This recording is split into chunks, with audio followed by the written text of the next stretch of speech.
This is Setting Limits and Building Cooperation, Class 1, Segment 2. So you've come here most likely because things are in a snarl between you and your child or your children. And you've tried 1,000 times to undo that snarl and have just thrown up your hands and said, I've got to do something different. And so here you are. First thing I want to say to you is that there's nothing wrong with you. There's nothing wrong with you. You're a hard-working, hard-trying, loving, really persistent and determined parent who really wants the best for your child or your children. I am sure of that. You haven't done anything wrong to be in this situation. And your child is fine as well. There's nothing basically wrong with your child. You guys are in a bit of a snarl, yes. There are certain things that are difficult. There are things that you don't know yet. But it's okay to be a learner as a parent. It's fine to be a learner.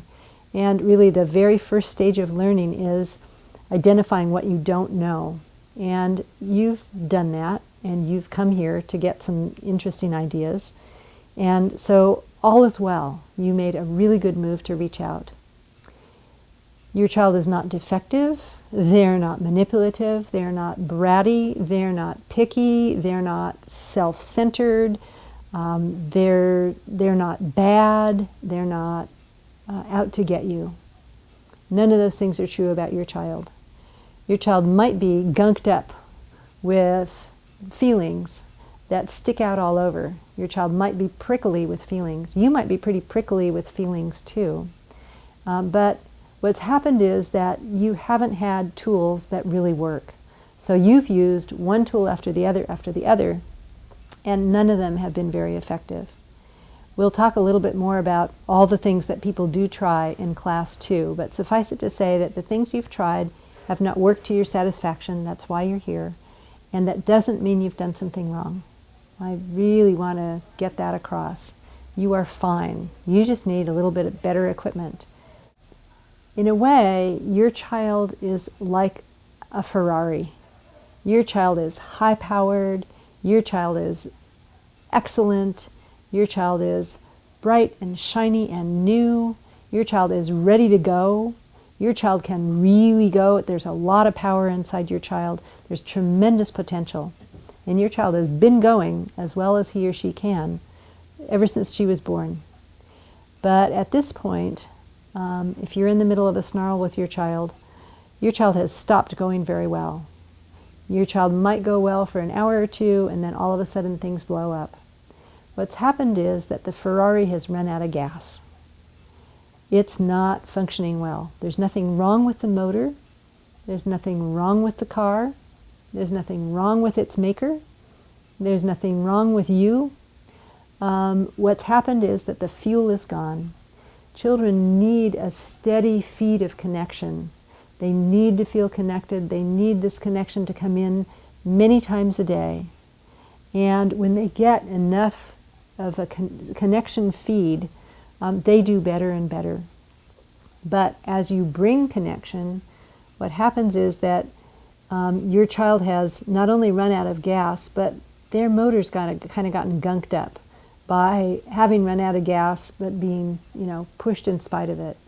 So as you pour in connection, what happens is that your child is going to have lots of feelings. They're going to kind of clean their pipes by having a big cry or a big tantrum, or maybe some wild and vigorous laughter. They're going to clean their pipes, and once that's done, they're going to feel connected. You will have poured fuel in their tank, and they're going to go beautifully for a while until they run out of gas again, and then they're going to need some connection. So we're going to talk about the tools that you can use that fill up your child's tank, and when and how to use those tools. And the tools that we're going to talk about in Class 1 are the tools for refueling your child and repairing the kind of the coating of gunk that gets on your child when they have lost that sense of connection and have misfired. So we'll help you with that. We'll also talk about what happens to you when you've lost your sense of safety and effectiveness and things have gotten a little gunky on your end emotionally. We'll talk more about those things in class 2, but we'll introduce you to listening tools soon. We have 3 listening tools we're going to teach you. One is setting limits, bringing the limit in particular. The second one is stay listening, which allows your child to blast off the coding of hurt, that's driving their behavior in weird directions. And the third one is listening partnerships, which is a tool for you so that you begin to get some emotional support for this very demanding and complex work of parenting. So here we go.